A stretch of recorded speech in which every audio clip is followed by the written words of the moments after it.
Bueno, el tema tratado hoy es el enfoque pedagógico del área de lengua y literatura. Los integrantes son Riofrío Cusme Marjorie, quienes habla Pazmiño Vera Emily. Vamos a hablar un poco sobre el enfoque pedagógico del área de lengua y literatura. El enfoque contribuye al reconocimiento y valoración de la diversidad lingüística presente en el Ecuador, ya que son múltiples manifestaciones socioculturales que son abordadas durante el desarrollo de las destrezas, que así promueven el procedimiento y actitudes relacionados con el respeto hacia sí mismo y hacia los demás. En cambio, la asignatura de lengua y literatura es un aporte al desarrollo del pensamiento lógico, crítico y creativo, al estimular la inteligencia lingüística que involucra el aprendizaje de las microdestrezas. Tenemos el segundo punto que es lengua y cultura. La cultura es todo complejo que incluye los conocimientos, tanto la moral, el derecho, el arte, la costumbre y todos los otros hábitos adquiridos por el hombre en tanto que miembros de una sociedad. Como sabemos, todos los pueblos crean una sociedad, serán sociedades varias con diferentes marcas, pero mantendrán todas ellas el hecho de particular de transmitir la generación en generación. También podemos decir que el lenguaje es tanto que manera de categorizar el mundo, es un reflejo de la cultura en cada sociedad y la escritura nace como una necesidad de perpetuar más allá de la memoria y todo aquello que esté en este lenguaje que representa. También podemos decir que existe una correlación entre lo que es la cultura y el lenguaje, entre una cultura y una determinada lengua, y así en tanto que tienen unas peculiaridades culturales distintas, cada raza tiene una lengua y unas manifestaciones literarias también distintas.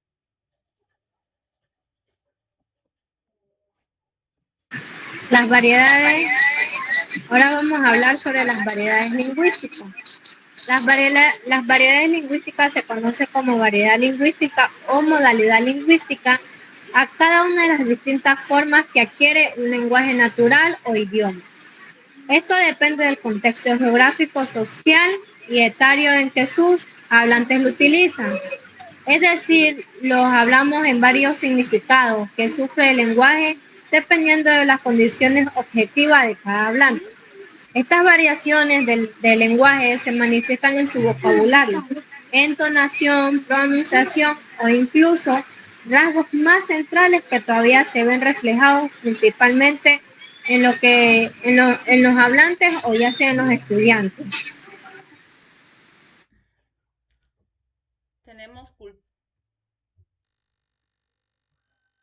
tenemos cultura escrita. La historia de la cultura escrita se pregunta quién escribe y por qué lo escribe.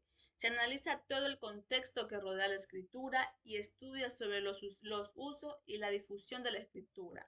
La lectura también son los libros, las escuelas, los documentos cotidianos, las memorias escritas que se desarrollan en un método de análisis de la escritura, considerando esta como un hecho característico privativo del hombre. El objeto de la pantología que entienda es que esta también como historia de la escritura se puede extraer información valiosa de la cultura de cada época. Vamos por el bloque 2. El bloque 2 trata de la lengua e interacción social. Se dice que el primer contacto que tiene el ser humano con el lenguaje es cuando está en el vientre de su mamá. O sea, cuando donde sus padres comienzan a comunicarse con él, cuando le leen cuentos, les cantan. Así identifican tanto la voz de la mamá como del papá. Cuando el niño comienza a crecer, su lenguaje lo hace de la misma manera.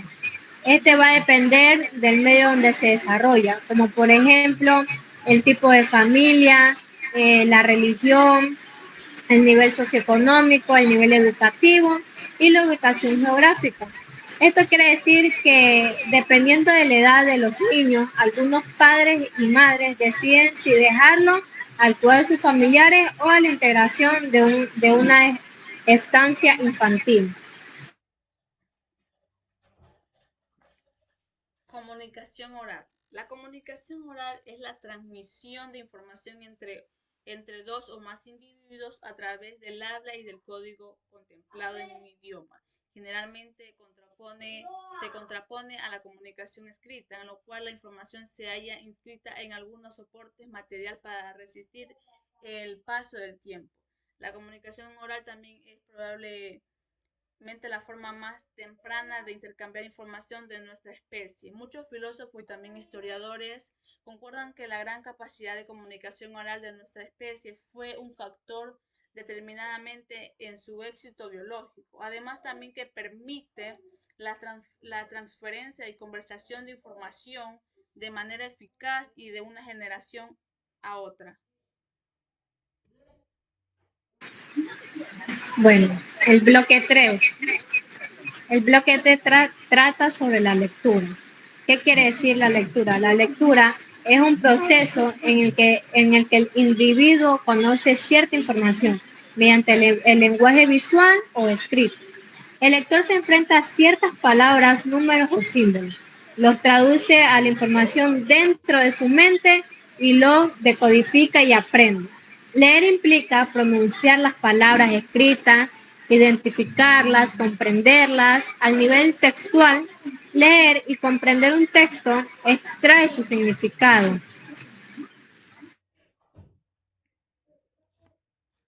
Tenemos comprensión de texto. La comprensión de texto forma parte de la rutina diaria de la mayoría de las personas que leen por varios motivos, ya sea por estar informado de lo que pasa en el mundo, para aprender nuevos conocimientos y para escaparse de la ficción literaria. En este sentido, la habilidad que implica comprender un texto es transversal. La mayoría de las actividades cotidianas es requerida en todos los ámbitos académicos y también profesionales.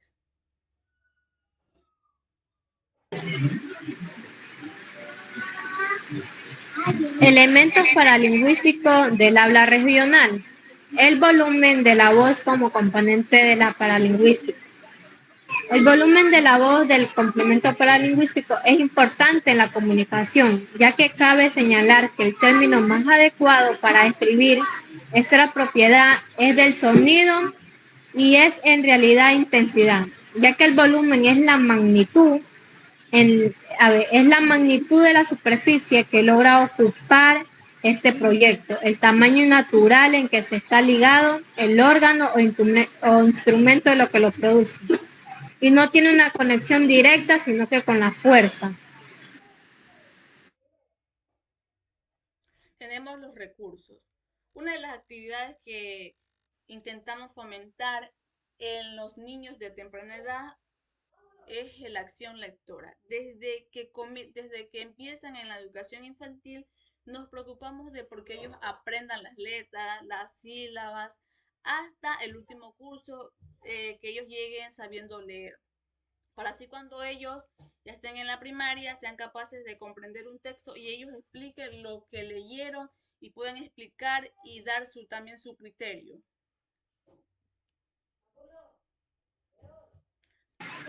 Tenemos otro Uno, punto, uno, tenemos 10 ejercicios.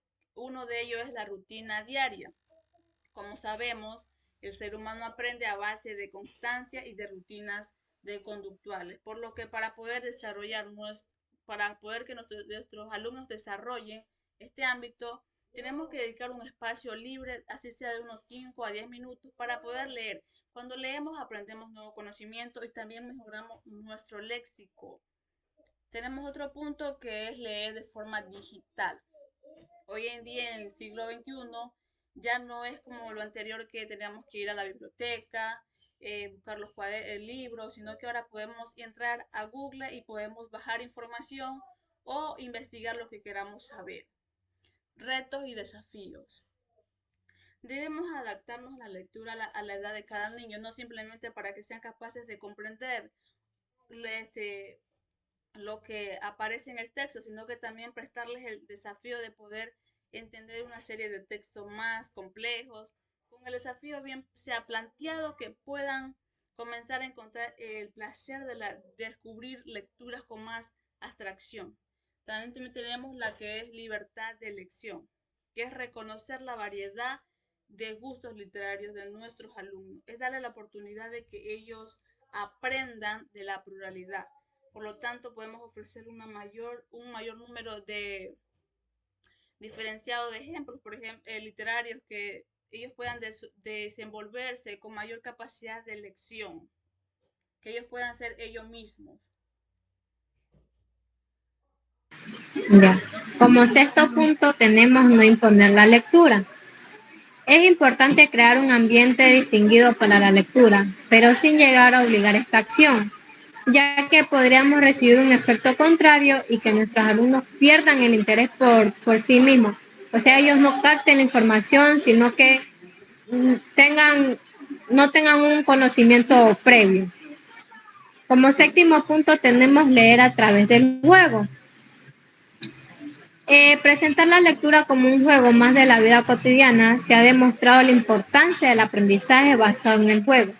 Por ende, ofrecerles a la lectura desde el mismo puede tener efectos positivos tanto dentro del aula como fuera. Como el punto 8 es fomentar la escritura de sus historias.